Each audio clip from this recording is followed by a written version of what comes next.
I don't know unless I've met them. I don't know. Who the parents are? Okay. I was gonna say, I don't know any. I meet so many parents. So. That's true. There's a lot going on right now. Tune them all out.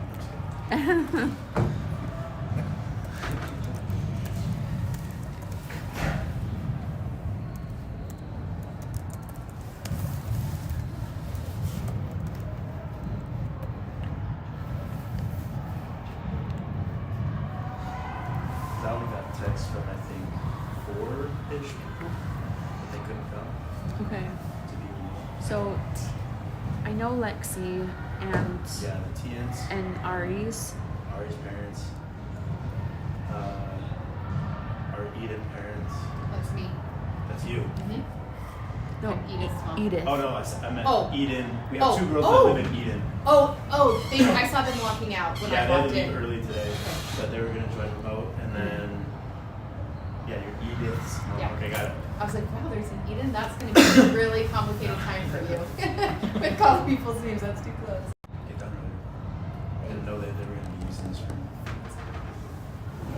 Yeah. Jen didn't know either. Somebody wrote, Mondo has this at 11 on the window. She's like, it doesn't work that way. Yeah. Erase that right now.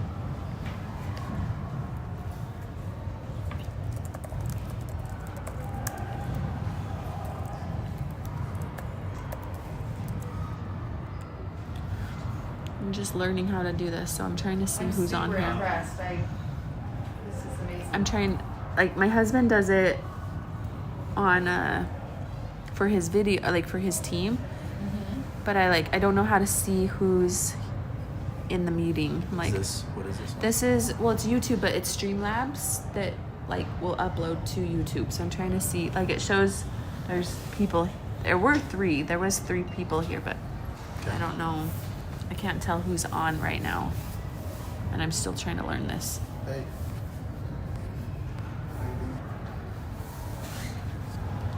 What's up?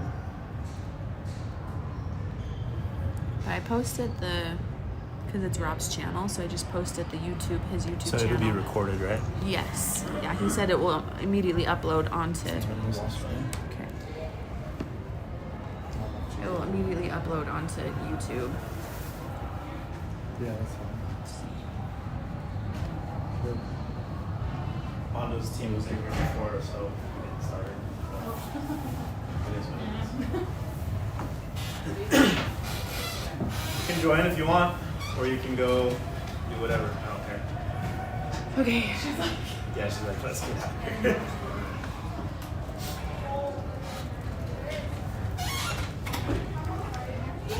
Hi, Lovey. Hey, hi, Jane. You guys can hang and do whatever. Yeah, players, you can go hang out with each other, or you can join the meeting. We already met as a team, so. Wait, can we go play downstairs? Yes, take Tiara with you. Yeah. Practice sitting. Just don't intrude on Service. anyone's stuff. All right, I'm just gonna pass around my computer, so we're just gonna fill in like the information from your family, just so What are we you have. doing here? Are you your parents? I'd like to learn everybody's names by. Do I look just like hopefully by the first tournament. Wait, I think I look awesome.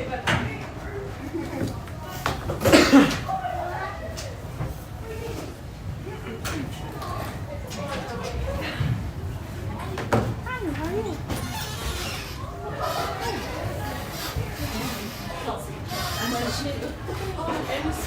Yeah, I almost text the wrong person every time I go to text one.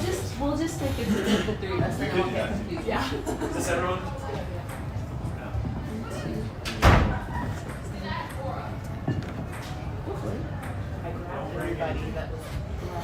Don't be too loud. There's a meeting going on behind that door. So like have fun, but yeah, I don't care. Just don't break anything is what I'm saying. Alright. Sorry, I kinda lost my voice there. Alright, we'll just get going. I don't know, hopefully this will be recorded at least, so if you need to revisit anything Can you guys later see the on. video? Yeah, is that good? Yeah. How far over should I write to still be in frame? If You're I in write- frame. Alright, Good. wait, hold on, Good. go. Yeah, there, you're good. This is like the middle. Whole border showing. Oh, board is showing? Oh, sick. You're Okay. chilling. just quickly, let's start off. If you guys could introduce yourselves so I can kind of put a face to who's. I know your kids well, but and I know some of you already, so I know you, but Yeah. just. I'm Kelsey Mendenhall. I'm Andelin's mom, or Andy. We live in Highland. Okay. Michael Zay, I'm Evangeline's dad, and we live in Cotterwood Heights. But you were from. But I'm from Australia. There you go. From The Sydney. accent. Definitely not from Utah. But I love Utah. Lindsay Cheney, and Layla is my daughter, and I am from Riverton. I'm Soraya Barona. I'm mom of Nicole Barona, and we came from Ecuador. I'm Jessica Boyd. My daughter's Heidi, and we're from North Salt Lake. Gotcha. I'm Kris Bodley. I'm Josie's dad, and we live in Park City. Nick Danes, Stella Danes is my daughter. Born and raised here in Utah, and we live in Salt Lake, a couple miles from where I grew up. Nice. She was sick today, yeah? Yeah. Bummer. That stuff's going around like crazy. It is. I hit my boys last week. I'm Katie Steenblick. I'm Edith's mom, and we live in the Mill Creek area. I'm Kenzie. I'm not a parent. I'm Lexi's sister, but my parents are Heather and Martin, and we live in Lehigh. I'm Steven. My daughter is Tiare. We live in Vineyard. We've lived here 3 years now from Hawaii. Sweet. I'm Kelsey. I'm the assistant coach. I'm from Bountiful originally, and now I live in Murray. So yeah, she's my assistant this year. Kelsey's awesome. She's a Club V alumni. She played on some pretty good Club V teams back in the day. Played college at Montana State. I always mix up Montana and Minnesota. Montana State, and then did her 5th year at Gonzaga. And she, since being out of college, she now teaches at Bountiful, which is where she went to high school, and she coaches the team there. So has had a ton of success in the last couple of years. When you guys won state, were you assisting, or was that head? You were assisting, and then had like 2 runner-up years in a row in state. Yeah. Still, really good program there. I think really highly of Kelsey, and not just in the volleyball world, but also with what she does in her career. So, and then my name's Kris. I came from a volleyball family. Even though I'm short, we all play volleyball. I played in college at UVU, and the men's side's a little smaller, so it was club, but we were still really high level. I had multiple teammates go play at D1 schools, and a couple of women played pro. And every year I was at UVU, we took top 10 in the nation, which was really fun. But yeah, I'm just like a short volleyball dork that learned every single position and loves every single skill. And it's actually suited me really well for coaching, because now I'm not limited to coaching any position or any skill. And last year I helped the Love team, the pro team. Did you guys go watch any of the games last year, the first season? Super fun. Super cool. Pretty funny, last year I was a practice player for them, and the position I played most was middle. So I'm playing pro. I can hang with the pro women, right, at least. But yeah, I played middle for them. I set for them, probably second most, outside, right side, lib. I did all the stuff for them, which was really fun. And yeah, so I'm, especially during the break, which we'll get to some stuff in a second, but watching their practices and seeing how they work, really cool. So I'd love our team to go watch some stuff. We'll get to that later. Anything else you want to know about me that I didn't cover? I live in Holiday. All I do is volleyball stuff. I just coach. Is there any questions you guys have for me? Just background info? Yay, nay. Born and bred here in Sandy area. Live in Holiday currently, so. Sweet. Okay. I am not a fan of long meetings. I'm a fan of quality meetings, but even when the quality meetings get longer than an hour, I'm like, all right, let's go. So I tried to prepare something that's really brief but thorough. Hopefully answering all your questions. If you have a question, by all means, just get my attention, we'll just voice it. Unless it's not related, then maybe wait a second. Or if it needs to be a private one, just text me or band, whatever. And yeah, we'll get going, right? So last week we met with the girls and kind of set some standards and goals and expectations for the season. We were missing Estelle and Tiare, but it was really cool. So I just wanted to share a couple of the things that the girls chose and committed to, right? Like we as coaches led the conversation, but they came up with lots of stuff. So I want to share this from the outset, and then we'll get into some more admin stuff, and then also like your guys' expectations of the players, of us coaches, each other, and all that stuff. So the first thing that they said is they wanted to qualify for nationals. Now they didn't really specify a division, but this is really hard to do. And at a young age, like we have some talented pieces, and I kind of told them, I was like, hey, do you understand like the cost to get good enough to go do that? Like you're gonna have to be pushed really hard, right? So I was really stoked to hear this because I think one, it's actually possible for sure, and then two, it definitely shapes behavior in certain contexts and standards that we have, practices, matches, stuff like that. So they also said they wanted to be the best 13's team in Utah, which we'll get to the local tournament stuff in a second, but this was a goal that they set, which I also really liked that one. I guess I can go straight into this now. So locally, we're going to be playing in like 15s and 16s. Unless it's a qualifier, you have to play your age group. Excuse me. And that's what we'll be able to hopefully knock this one off. But really we're just trying to challenge these girls as much as possible within reason, right?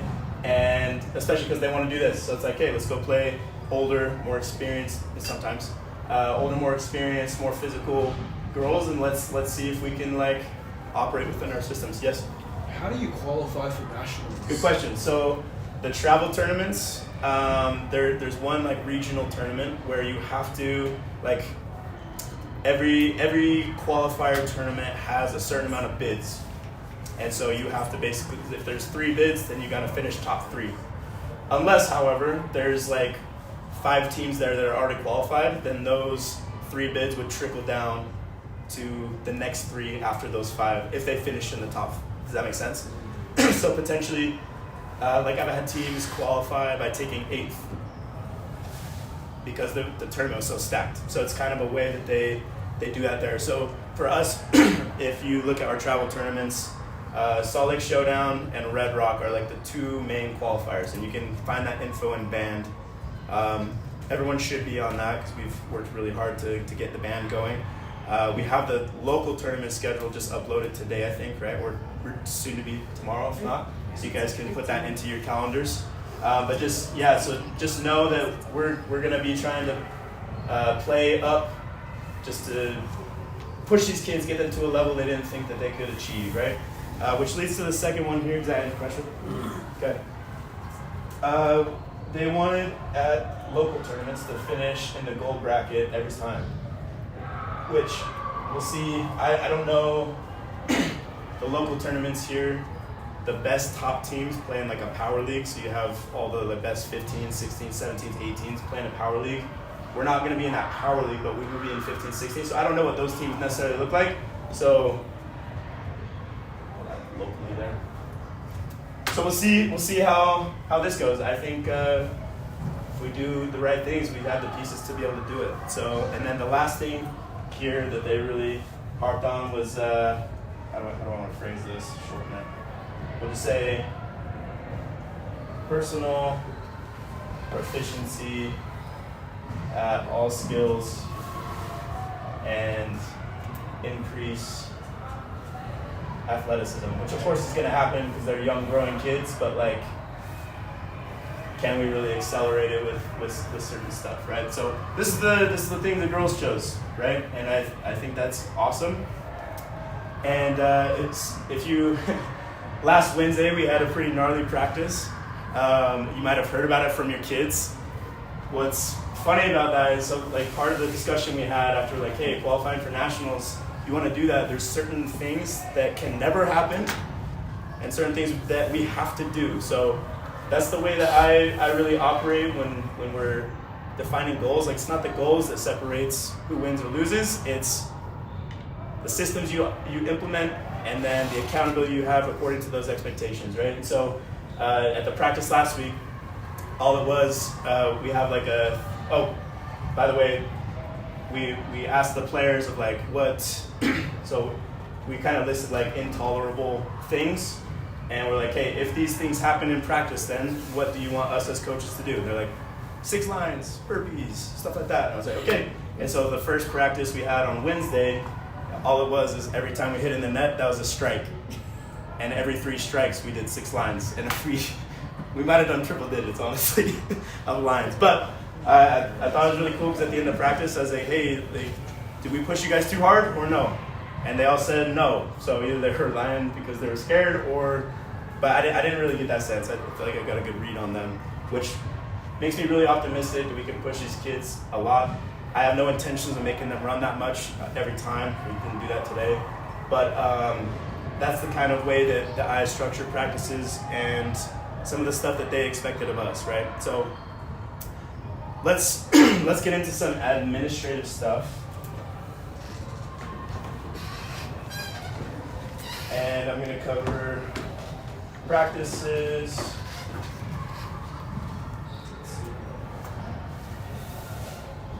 Tournaments.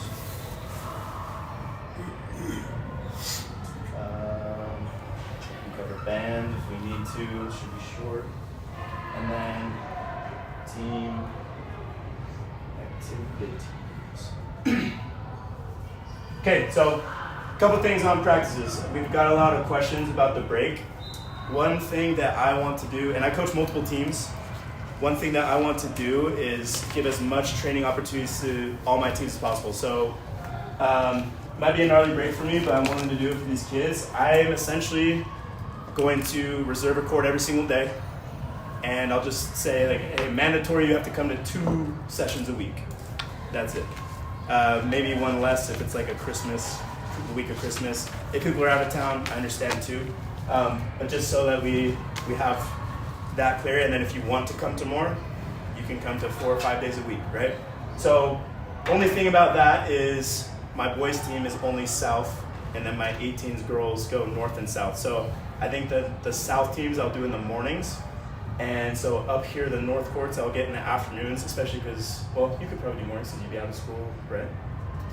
Yeah, I can make it. Well, we'll do afternoons. But I wanted to throw it to you guys because the kids are completely reliant on you guys driving them.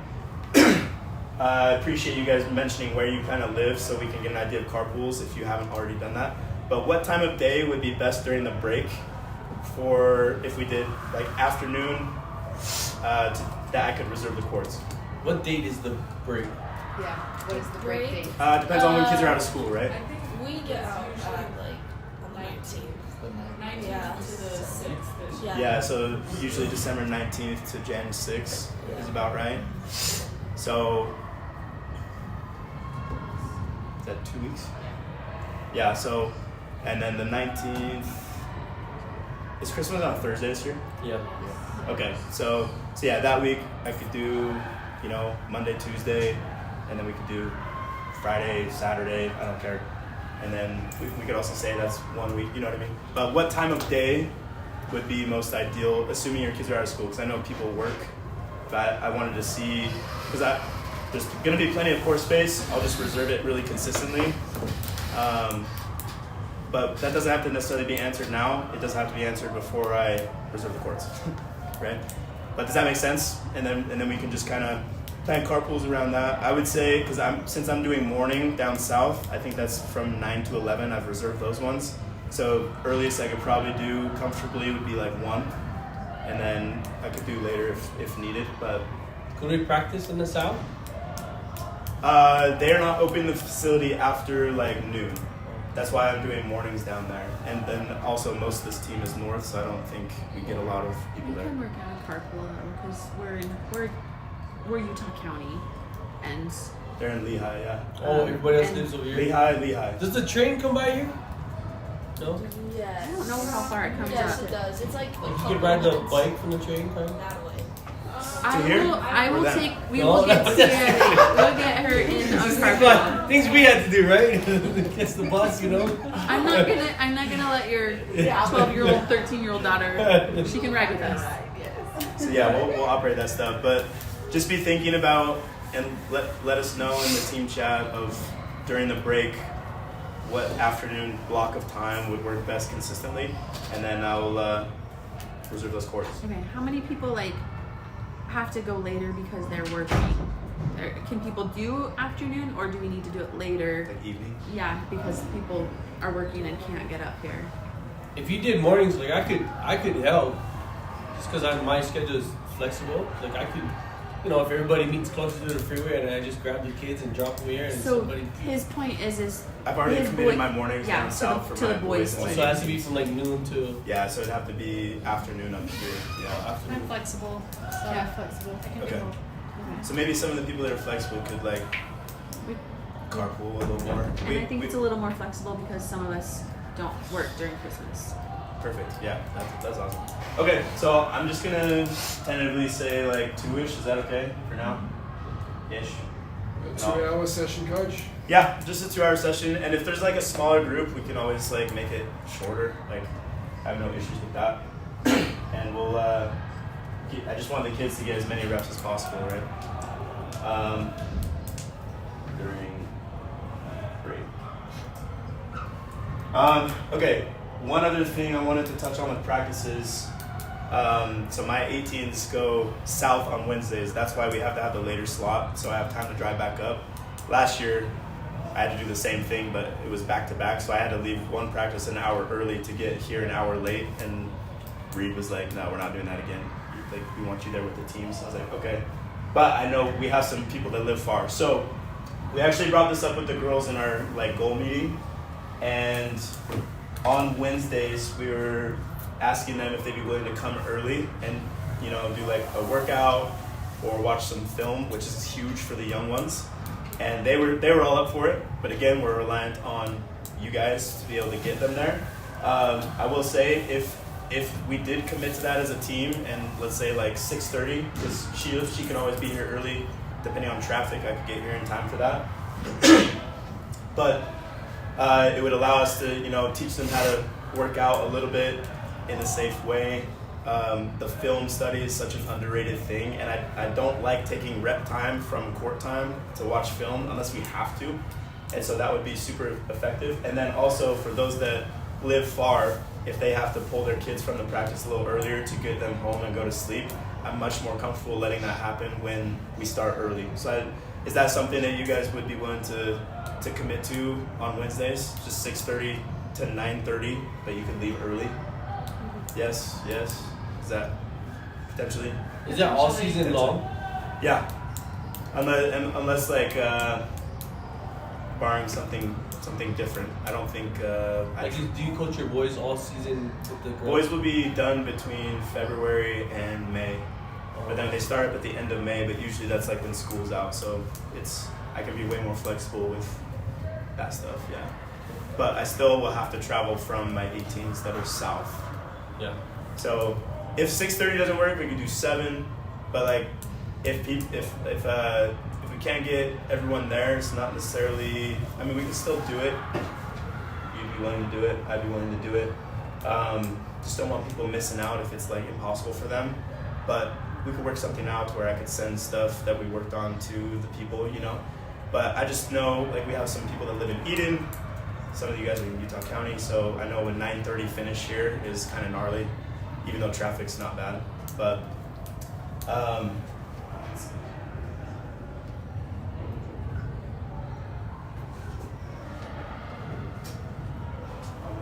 so we can continue this in the chat. We could start as early as this week.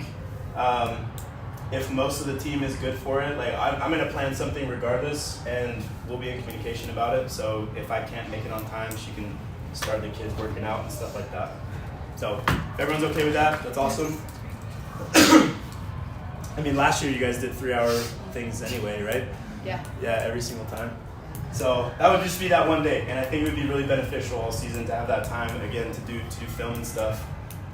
Anyway, Let's see, anything on practice? Does anyone have any questions about practices that have not been addressed? Yes? Do you have a specific shirt you want them to wear on practice? I would like them to match, yeah. So I don't know what's the best way to do that. And I also don't know how many shirts they have.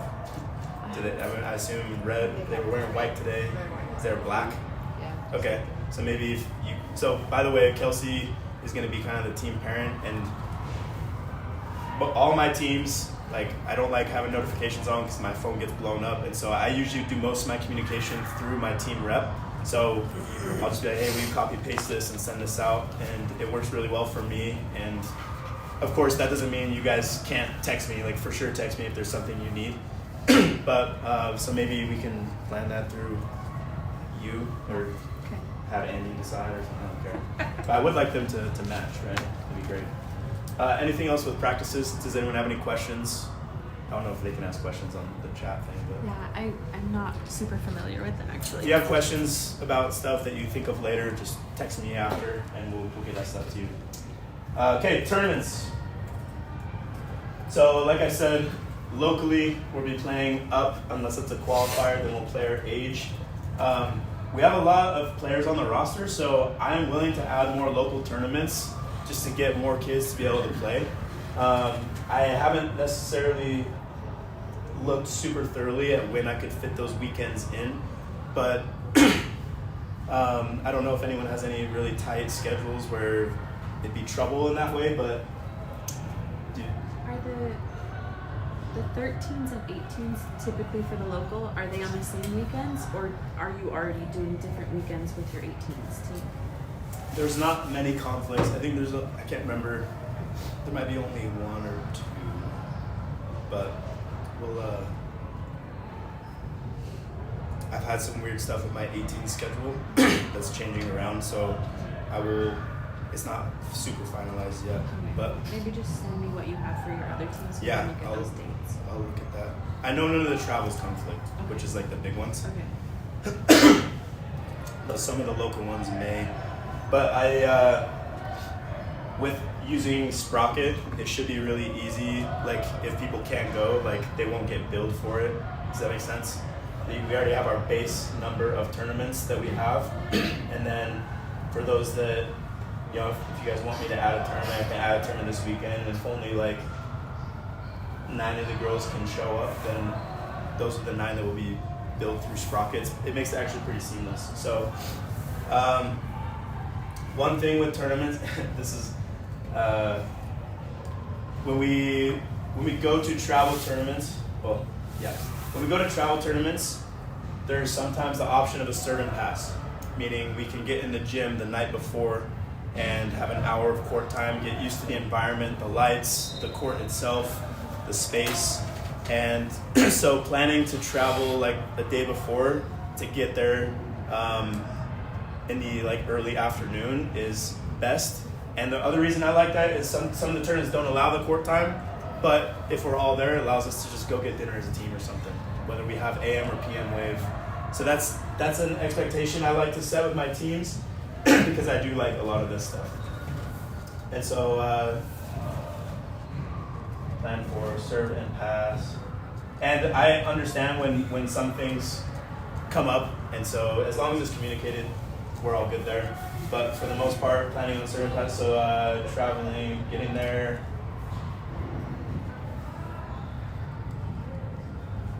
day 4 by early afternoon is best. Because most of the serve and pass court time is,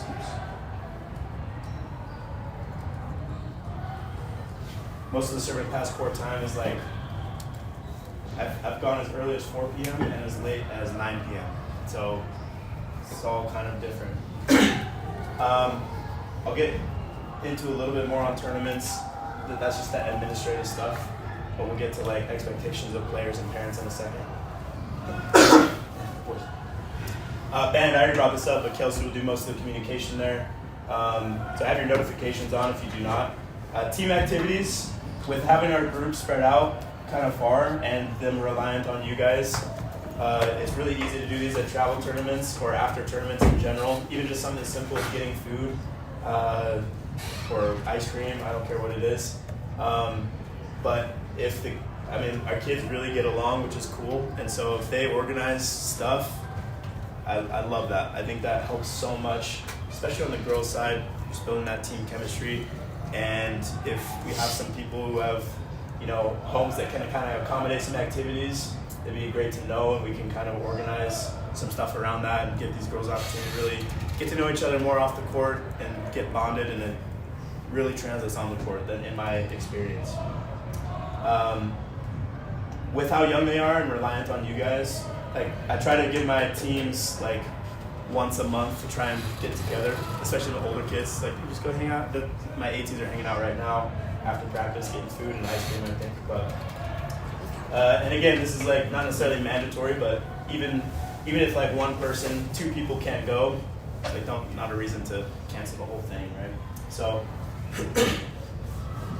that's the main admin stuff I could think of. Is there any questions that you guys have, whether it's schedule-wise, practice tournaments, or yes? What does a typical tournament schedule look like? I've never been involved in this at all. Okay, so the local ones typically are, first match starts at 4 p.m. on Friday, and then you're in a 4-team pool, which means you have 3 matches, but all 4 teams need to play each other. So typically, my boys just played one last weekend, and our pool, a lot of teams went 3 with each other, so we were the last ones in the gym.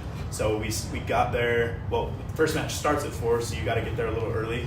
Usually I say 3:30 or as close to 3 as possible, but not as stressed about the local tournaments. But 4 to about 9-ish, we were there till 10:30, which sucked, because then the next morning you wake up and you have to be back here by 7:30 or 8. That's the local tournaments. The travel tournaments are usually 3 days. The local can also be 1-day tournaments. Yeah, some locals are 1-day tournaments, which those are the ones that would be really easy to add, because it's hey, let's just go commit to 1 day. I don't know which facilities they'd be at, but thank you for bringing that up. Yeah. Travel tournaments are typically 3 days, and they go usually Friday, Saturday, Sunday, or sometimes Saturday, Sunday, Monday, depending on holiday weekends. I know Easter might be a problem for some people. If you want to play high-level volleyball, though, they always plan tournaments on that weekend because everyone has that holiday off. I think our Red Rock travel tournament goes through Easter weekend. So, I will say about the travel tournaments, they do it in waves. So you could be an AM wave, which means it starts from 8 a.m. and usually ends around 1 or 2 p.m., sometimes 3. If you're in the PM waves, it usually starts at 3 and then ends just whenever it ends. But the nice thing is you're not waking up to play the next day. You're in the PM wave the next day until the last day, which is bracket play. They just start everyone in the morning because people are usually traveling back. So that's kind of the structure of the tournament. Is there any other questions there? Okay, sweet. And I've had teams decide different things as far as feeding players. Some of my teams I've had in the past kind of all Venmo one person and they just go get a ton of food and bring it. Some people really like doing their own thing, especially if there's allergies or stuff like that. I'll let you guys decide that. It doesn't matter to me, so Kelsey, you can have that conversation. But yeah, that's kind of the last thing I can think of for tournaments. Any other questions? That was a good question. Yes, no? Just itching. Okay, sweet. Sorry. Oh, yeah. Question. We had voted on opting out of the buyout stuff? Yes. How do we know how to figure out how to pay them? So I will work on that, but I did just talk to Jen and she said she was looking at the website and there wasn't an option to buy out. Okay. Oh, So really? I will double check that, but I'm not sure that will be a possibility for Red Rock. Okay. Yeah, we'll be in. Jen, some of you guys met Jen up here. She's great. She's our coordinator. So sometimes you guys might ask me questions and I have no, I would ask Jen anyway. So I'm like, just ask Jen. But where's the Red Rock one at? I was Vegas. in Vegas. Oh, this But one. I think she said it only needs to be 6 rooms per team, but I'll double check that. yeah, it usually is only 6-ish rooms per team. But the hotel is usually a pretty good location relative to the Yeah, the tournament. So it's pricing not like wasn't bad though. yeah, it's not like they're killing us out of our wallets, but okay. So kind of moving past this and a little bit back on this stuff. So some of the stuff the players have committed to, you know, they were down to come early on Wednesdays. They thought that was a good idea. They were down to do journal stuff. They were down to do film stuff. I know some don't have phones, so the film stuff could be hard. I might have to send it to like the parents in the band, which is just fine. But like I said, if they come early on Wednesdays, we'd be able to use like TVs and stuff. I already mentioned a little bit of this high standards that we'll have volleyball-wise or effort-wise in practice. Like one of the things, if they let balls drop, we're just all going to dive as a team. If no one's going to dive for it, we're all just going to dive because the play ended. Stuff like that. It was, let me pull up the picture of the whiteboard because there's some other stuff on there. So we asked them, like, what do you guys expect? We kind of divided it into practices, tournaments. That's the main thing that sums up the season. And we were just like, what are your expectations of your teammates? What are your expectations of yourself? What are your expectations of your coaches? What are your expectations of those types of things? And I'll just read some of the answers because they're pretty cool. What they expected from their teammates was like always giving 100%, pushing each other, but not in a negative way.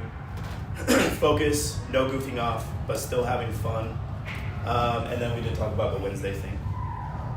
And again, that kind of led into the conversation of, okay, what typically happens when we goof off? Like what time of volleyball airs? And that's where we kind of decided the intolerable things, right?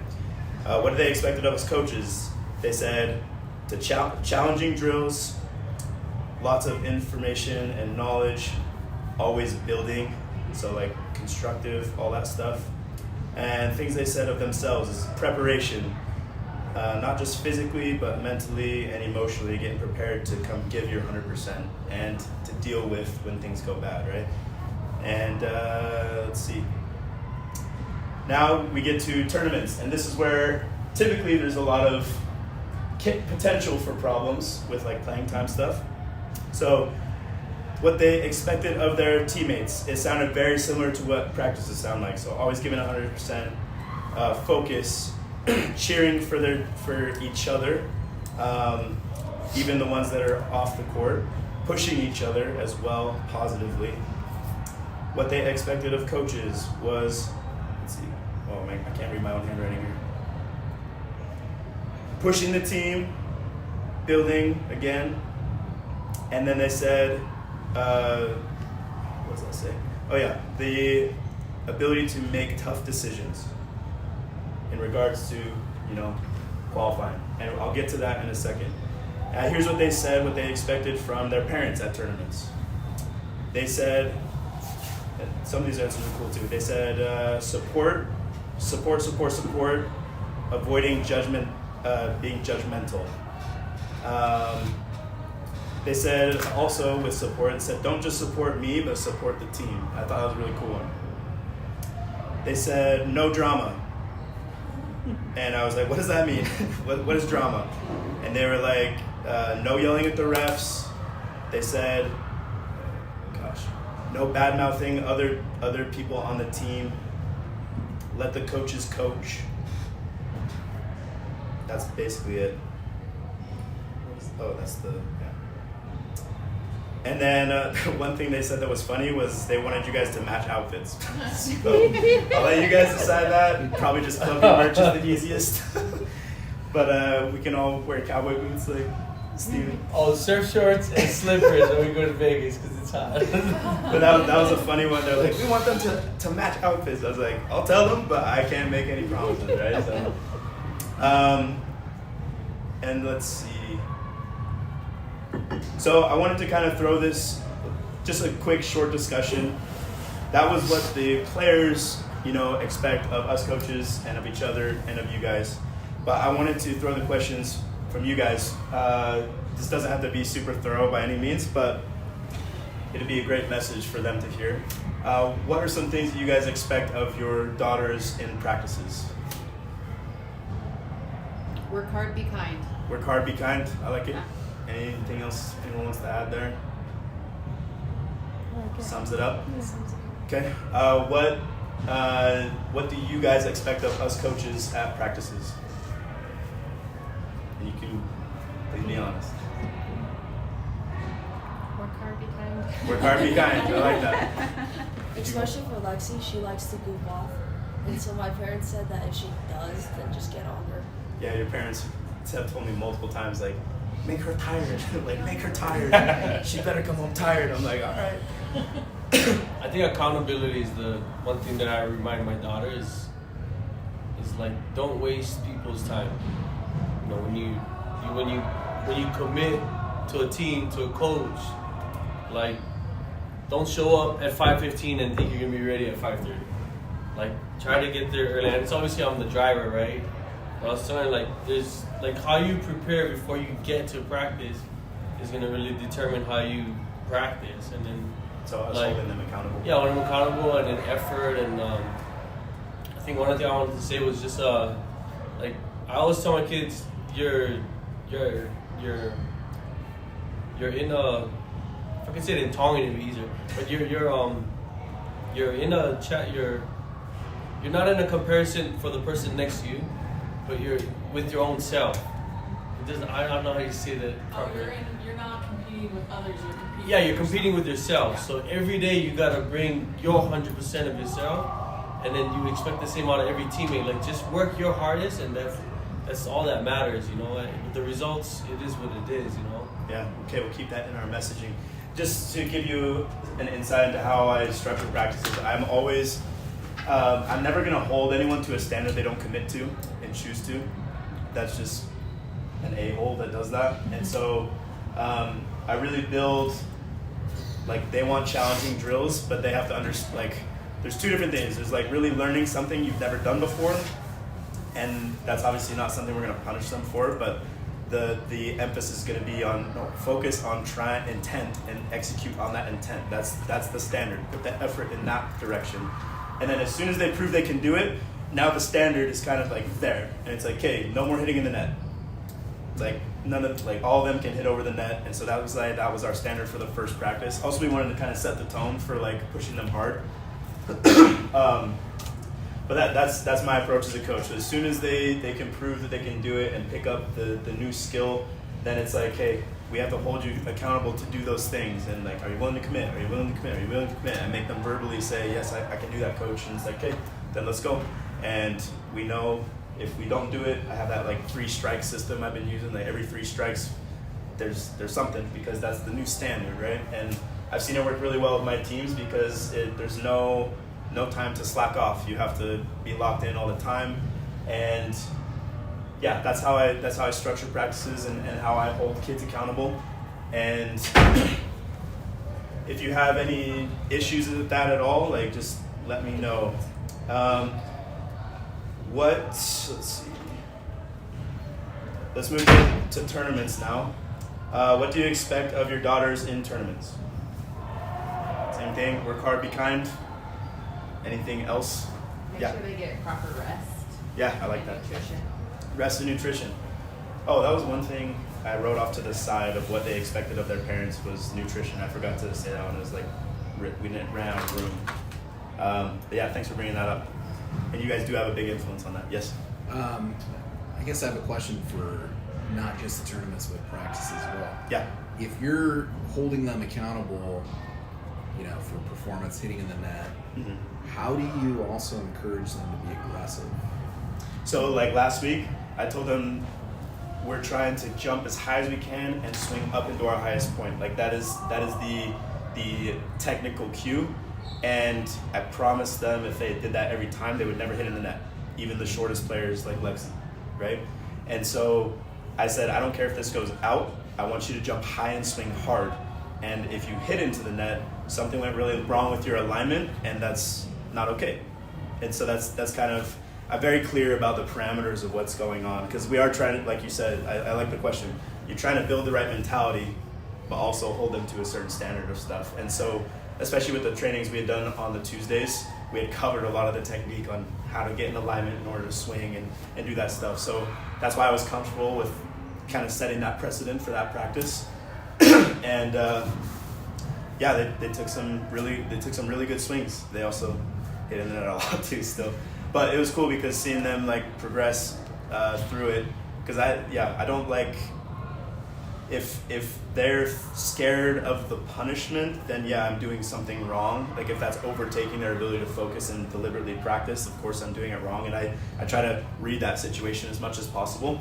But yeah, that's how I handle that stuff. If that makes sense. Did I answer it fully? Yeah. Cool. Any other questions there? Cool. What do you guys expect of coaches at tournaments? This is usually where the playing time issue comes up, and we'll get to that in a second. Communication, expectations. You just communicate Okay. what we need to do, what you expect, Cool. how we can make it. Yeah, and I try to, before every tournament, especially the big tournaments at least, send a message out through Kelsey to the parents like, hey, this is what we've been working on. This is the messaging that we've been giving them. So if you guys can jump on board on that train, that's awesome. And then maybe a little message after the tournament, like, you know. I would say be an example. Like we went to a big national tournament, and one of our coaches came like hungover. I don't drink, so. No, I mean not saying you do, but you know what I mean. Yeah, I was just like, Yeah, oh, what are you like doing, man? Yeah. we just killed it the day before, and then like, you know, and so I was just, I don't know, like I've never seen it happen in any volleyball since we've been here, but I was just like, and the timing is just wrong, you know. Yeah. And then next day he's like yelling back at the ref. I'm like, dude, like the girls are watching everything you're doing. Let the parents yell at the ref, not the coach. Yeah, so it's kind of, I mean, I'm sure you guys are great people, but just know the girls watch a lot differently than boys, right? Yeah, well, I mean, they're all watching though anyway, girls Yeah. and boys.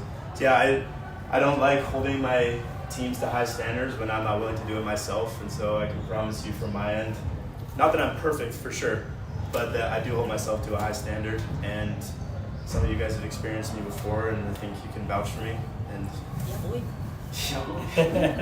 I have so something that I've noticed like with parents and as coaching some, like we still have to be careful about how we talk to refs and deal with those situations because they learn who we are. I've been on teams where like, the ref doesn't want to coach our team or whatever. So like ref our team, sorry.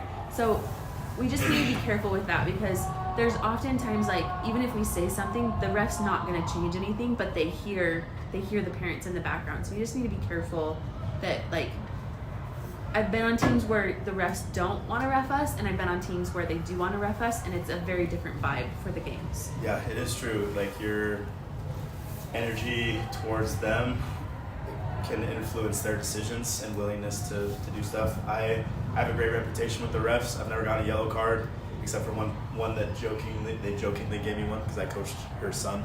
And she's like, "You want a yellow card?" I was like, "Sure, what should I do?" And she's like, "I don't know, just yell at me after something." I'm like, okay. So I threw my hat and she's like, "Yellow," and we laughed about it. But that was the only time I've gotten a yellow. But thanks for bringing that up. I think that is something that is definitely true, and you might be able to hear my messaging to the kids during matches, but I was never of the mindset of complaining to the refs to get a call.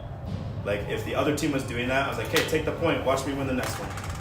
And if the kids were like this happened with my boys this weekend, tight match, one of my boys hit a ball like just over the block, he thought there was a touch, it went out, no, like both line judges, both up and down refs said out, no touch, and he like made a freak out panic thing, and I was like, dude, just get a bigger touch or hit it in. Like control what you can control and don't leave it up to the refs. Like that's very much of how I approach everything. So someone else had a raised hand, yes. You go ahead. I was just curious about your kind of philosophy on tournaments Like and playing time coaching stuff? versus no, not playing time, just like how it fits in the building blocks of volleyball. Like how much coaching you do during the tournament versus how much you do during practice, like how that differs for the kids question. in your eyes. So during practice, I'm trying to speak so much about what the focus is so that they can't like there's no reason that they should not be able to focus on it because they're hearing it from me, right? And I've heard from kids before of like, I was in high school and this situation happened. I heard your voice saying whatever phrase I would use, right? That's what I try to do in practices, especially if it's like really deliberate. We're trying to learn a skill. If it's issue of tolerance of effort, then it's like, hey, like you're better than that, we need to go for that, like stuff like that, right? I always try to be building. In tournaments, it just kind of is relative to where we are in the season. So like right now, these first practices, we're really trying first tournament. I could care less if we win or lose. It's all about can we just attack as many balls as possible. Because even though we might be hitting them all out or in the net, just that mentality that we're creating and taking swings, as they build the control, we're just going to blow those teams out of the water. And that's been the same thing. So it's just different times, different things at different times of the season, and whatever the needs the teams have. Does that make sense? Absolutely. So that's my coaching philosophy. How like with matches, I'm very like feedback heavy. Unless I know that like certain kids don't respond well to it and they want to just play, but that's just like a conversation I have with them of like, hey, how can I help you give your best effort? That's all I care about. Like if you're not doing the things though, how can I hold you accountable, or how can the team hold you accountable? Because it's not fair for you to just have off the leash because you don't like me getting on you. Like we've committed to a standard, so if you don't live, you know what I mean? So good question. You had it. Yeah, since you mentioned playing time a few times, I'll ask about that. Yeah. Because I've seen different scenarios where if you want to qualify for nationals, you're going to have to be very strategic about playing time. Yep. And making sure that you have best performers, Yep. at the highest levels of the tournament if we want to make it to nationals. So, what is your philosophy to playing time? Like do we do like? Cause I've seen some coaches do, stronger players get more time, but not as strong still get time, and then I've seen some coaches do weaker players don't get any time. Mm-hmm. I've seen both scenarios play out. Yeah, thanks for asking. So for me, I don't know if you have to turn the camera for this, but so what you guys are paying me for as a coach is obviously that it comes down to this word for me. It's the development of your kid, and not just in the volleyball skills, the volleyball things, but in building their character. Like sports for me was the catalyst to maybe like unlocking the version of myself that would take on any challenge and is not afraid of it. You know what I mean? And so I take this very seriously. For me though, development comes down to these factors. There's the information and the knowledge, right? Which I've done this I've coached about, this is my, I think, 9th or 10th season at Club B. Club B in Utah is very notorious for developing kids. That we're the highest club per capita that sends kids to college because we have learned how to develop kids so much, right? So there's no lack of this in Club B, and so there's that, and then it's with that information you have to rep it out, so it's reps in practice. And some of you guys have watched my practices, or you've had kids that play for me. You're always welcome to watch. I try to make the goal is to get as many reps with deliberate intention and trying to execute on that intention as possible.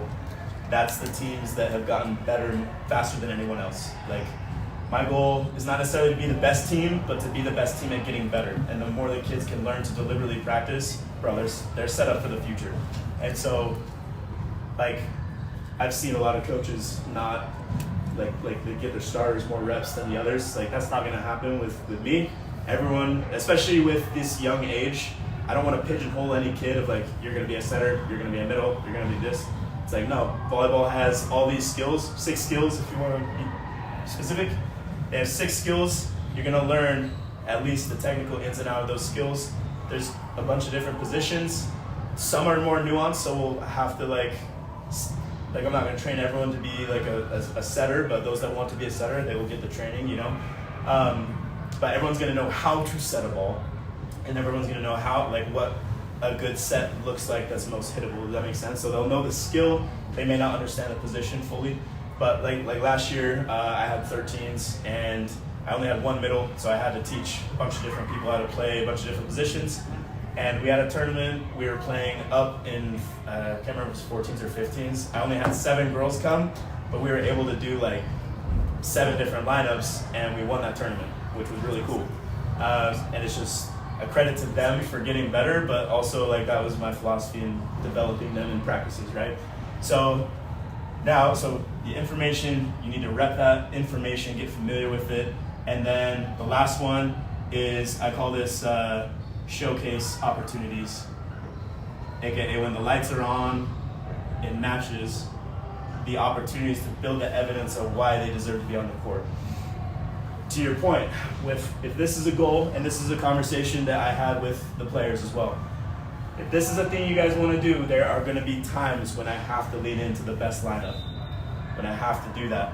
And that's going to be hard when kids are so invested and work hard, especially when they get equal reps and the same knowledge and stuff, that can be hard. But you heard me read off some of the things they expect of each other about cheering, even if you're on the sideline, cheering for each other, right? But so to be very brief, like locally, I get everyone in, and that's why I'm willing to add extra local tournaments, because if there's some people that play more, it's like, let's just add another tournament, and like I'll just play a bunch of the kids that don't play as much, because there is a balance too between there's times when coaches can give too much of a leash. Like if your kid, how do I want to phrase this? If your kid is struggling in a match, my approach is always to confront them with logic. Like, okay, you've hit 3 balls in the net. Like, what's the change? Why is it going in the net? Okay, what have we trained to get in alignment, to hit it over the net into space? How do you create your own space? So, okay, so what are you not seeing? What are you not doing? Your third step needs to be big. Like, I try to do that with logic. If I can't get through to them with logic, it's usually time to maybe sub them out, if that makes sense. But essentially, that's my philosophy, especially locally. It's like I get everyone into play. And when it comes to qualifying, that's the thing. Like, my goal as a coach is that I train them well enough where they can all contribute. And that's the experience I've had on my boys this year, on all the girls teams I've coached, all the boys teams I've coached. Everyone can have an impact on the game. And sometimes the role is smaller. Like, some might come in to just serve, but because of the mentality we try to train with, like, they come in raring to go and they go on a run for us at a key time, right? Like last year, my 17s, we took 5th at nationals. We were 2 points away from medaling, making it to the semis. But it was really cool because we had a lot of contributions from key players at key times. Last year, Kelsey's son played on my 15s boys team. We had, similar to my 13s last year, we only had one middle, so I had to train all the hitters to play middle. And then that one middle before nationals broke his arm a week before. So we went to nationals with 0 middles. But because we had trained that all year, we ended up taking 13th in open, which was like, I think some parents were like, why are we taking so long? Like, I was stoked out of my mind that we did that well. But we had to rely on people being dynamic and moving on my team this year. So it's kind of fun. But that's how I think every kid, part of their development, they need to know how to, they need the opportunity to get on the court and showcase why they're reliable to their team, to their coaches, and just, it's part of what you guys are paying for, right? Now, that being said, to reiterate, when it comes to qualifying for nationals, there's times where you gotta go with the best lineup, and that expectation was set with the players. They understand it, and so that's the same to make those tough decisions when it counts. And so that will all be communicated in the moment. And yeah, so that's how I approach playing time. So I understand, I'm willing to I'm willing to potentially lose some matches by getting kids these opportunities when we're local, in order for the overall picture of developing, while not forfeiting these things. Because again, every single kid said this, they want to get better at all these skills, they want to get more athletic, they want to do those things. Does that make sense? And so I will say, if you have a grievance with anything we do, say, or just in general, Club B, this is mainly for tournaments, but Club B has like a 48-hour, is it 48 or 24? Oh, it's 20. I think 24 in state, 24? 48, but I think it's 48 out of state. I don't even remember. I don't get much grievances, which is a good sign. We're not supposed to talk to the coach. It's like something. It's like 24. It's that's 24 always hours for to let it blow over for a our high little school. bit. Yeah. And so If if the parents still show up to your house. Yeah, I never had that. it's 30 stuff. Yeah. So if you have a grievance about, especially playing time, especially things like that, or if there was, I don't know, there could be a number of different things. It's wait 24 hours, and if it's still an issue, then contact us. And even though these kids are really young, encourage them to come talk to us. Like I do my best to be approachable, and do my best to tell them to be tough, like go for it. And I'm never gonna belittle your kid, but I will be, like I said, logical with them. They'll get the truth from me, but it will be in a constructive way. Like, hey, yeah, like you didn't play in that match because the match before you missed a bunch of serves, you didn't dive for balls that we talked about in practice, and then your energy was bad. So I was like, okay, and like, so what? It's like, that's why I made the decision. And again, I try to communicate this all in the moment too, but it's like, okay, why didn't we go for balls? What was it your eye work? Blah blah blah. Like, what's the trigger that caused those things to happen? And then how can we avoid that trigger? That's always my approach there. So, any other questions about, or we were on expectations of you guys from us, right? That was a long tangent there, but is there anything else that you guys expect of us at tournaments? And we've kind of shared what our expectation, like from a coach's perspective, our expectations of the players and of the parents as well. So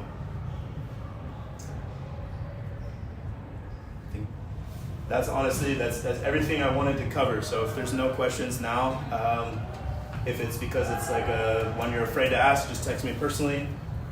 If you think of stuff later, definitely ask. Again, if it's more admin stuff, Jen at clubbsports.com is the person to ask. You can still ask me, but I'll be asking her anyway. And so if you want to cut out the middleman. All the travel tournaments they're going to? Salt Lake Showdown, West Coast Triple Crown counts as a travel, and Red Rock. Where's the West Coast one? Salt Lake. So 2 of our travels are Salt Lake, which... Oh, there's only one out of town? One out of town. Oh, Yes. this is a good...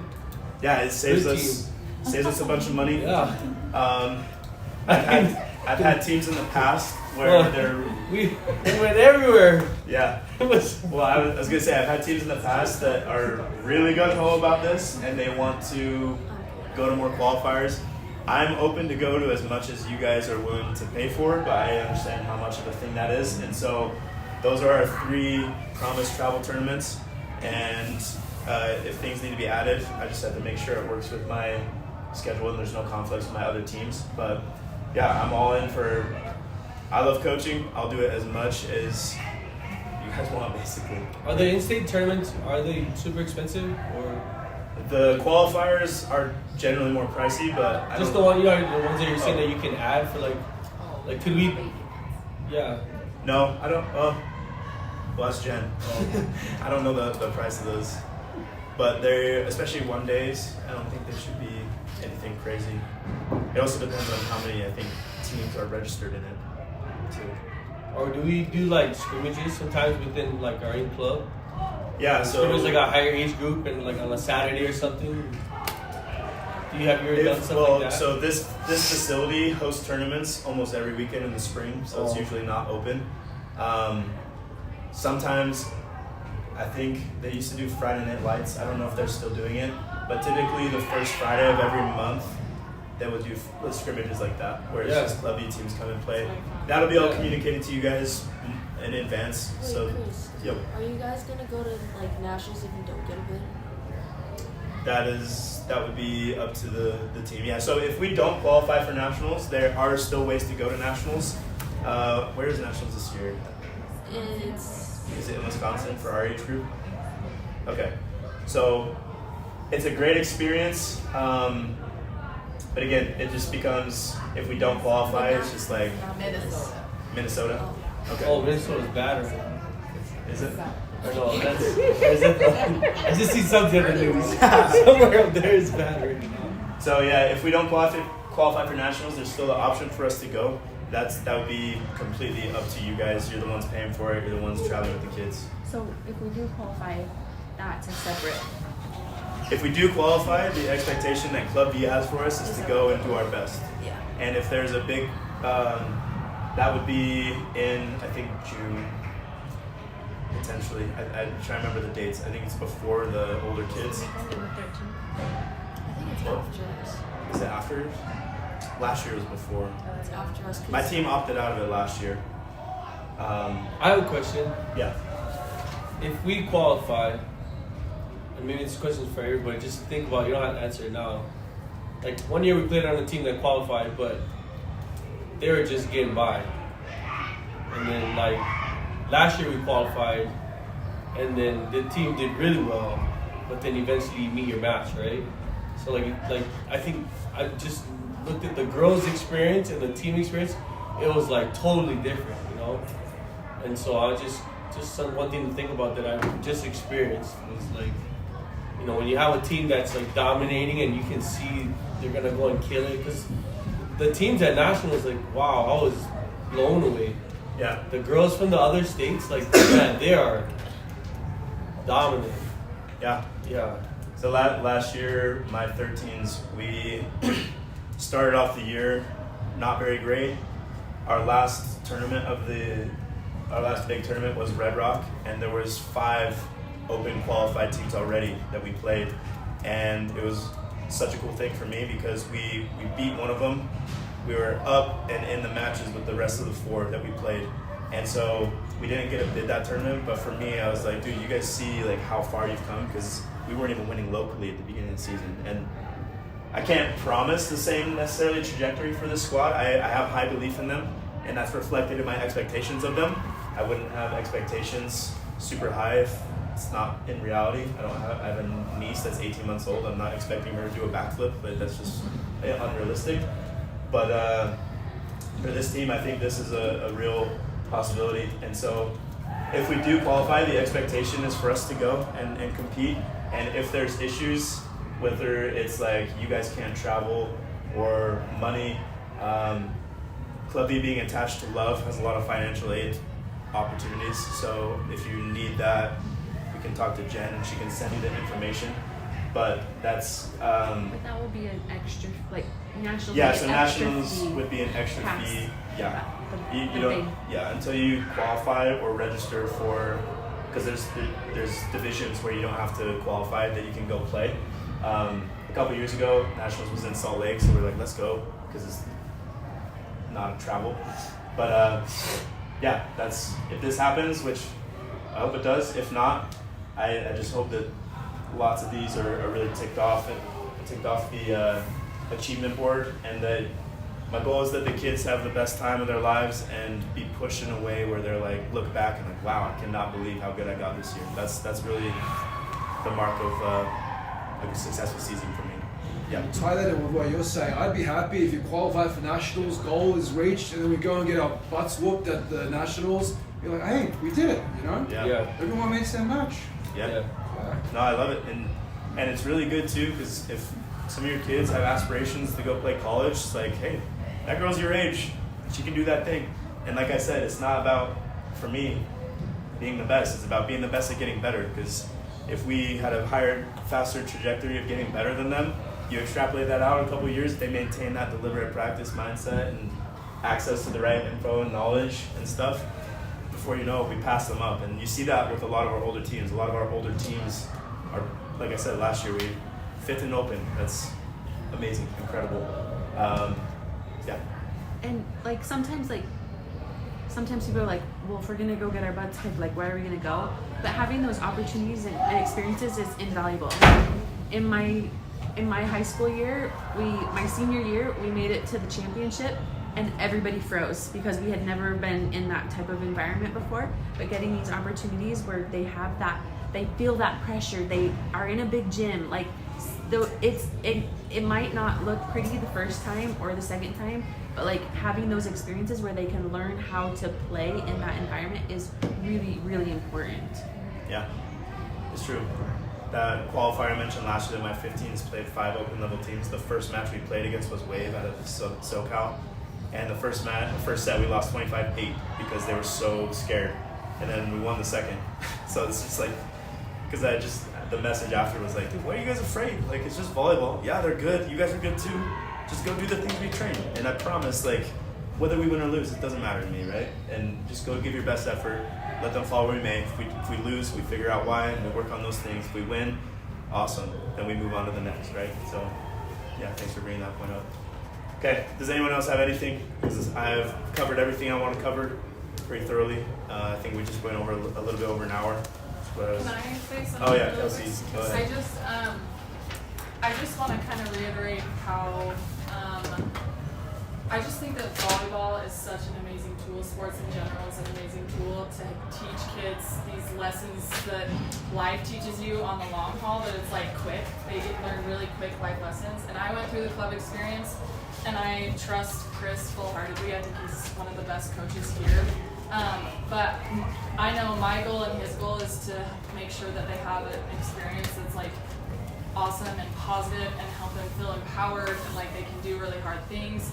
Not that it's going to be easy, it's going to be really hard a lot of the time, but I think there's so much power, especially today. I think there's so many things going at them all the time, and life is hard. So if we can make this safe environment hard for them, I think that's really valuable. And I feel like I'm the person that I am because of my club experience. I love Club V and do or die. And so that's my goal. So thank you for trusting us with your girls. They really are so awesome. They're awesome. They're real sweethearts. So yeah, that's our goal, is to make sure it's a good experience for them. But anyway. So with that, we'll be done. Thank you guys for coming. Thanks for supporting the kids. There's a couple parents that didn't. I'm not sure if you saw all of them, but there's like emails and phone numbers, just making sure we have a good way to communicate with everybody. So, email. Okay. And then I think I didn't get all of your information. I was looking like, Did I Get all of your information. Is this your phone Oh, I didn't know it was to the right. Yeah, sorry.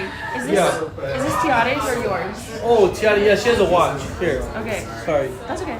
Oh, you know, I didn't know it went to the right. Yeah, That's why. sorry. It was How kind far of. did it go?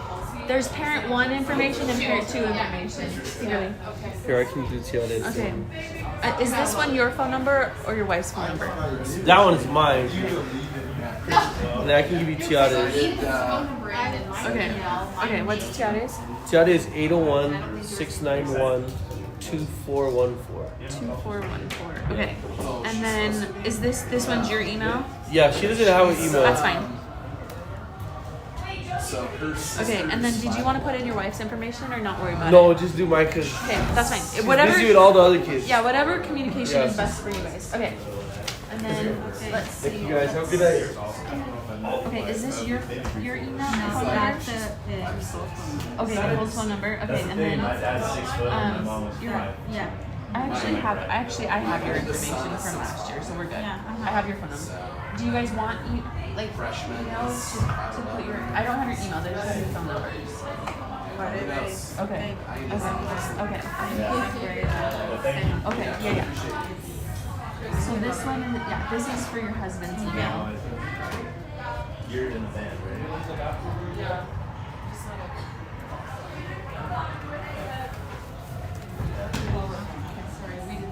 Okay, and then did you want to put in your information or? I didn't see those. Okay, sorry.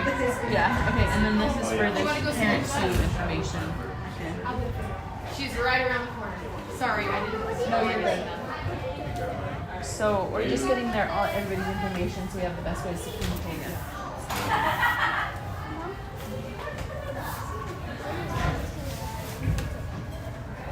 We'll have to see. It's just getting Thanks really for late. live streaming that. Yeah, of course. We can discuss some of these things. Okay. as needed. Yeah. Okay, sounds good. So some of that's more on you to leave with the parents, but some of that falls on you too. So Yeah. just text me. What is Put a it? picture on the board, but text me if I there's don't anything. have Kelsey's number though. Do you want? Yeah, do you I'll have hers? send it to Okay, you right sounds now. good. You good? You need anything wrong? Okay. Sorry, Jake. Thank you. Okay. You did. All right. Sorry. There was just a lot. I just want to make sure I have the best ways to communicate with everybody. No, that's important. Yeah. I'm gonna scooch you over so that they can get in here. Okay. It's still, oh, all of them. Okay. Okay. Perfect. Thank you. Sorry. Good. Thanks for coming in. So there's. Okay. So I didn't know. Okay, yeah. Hopefully it's better.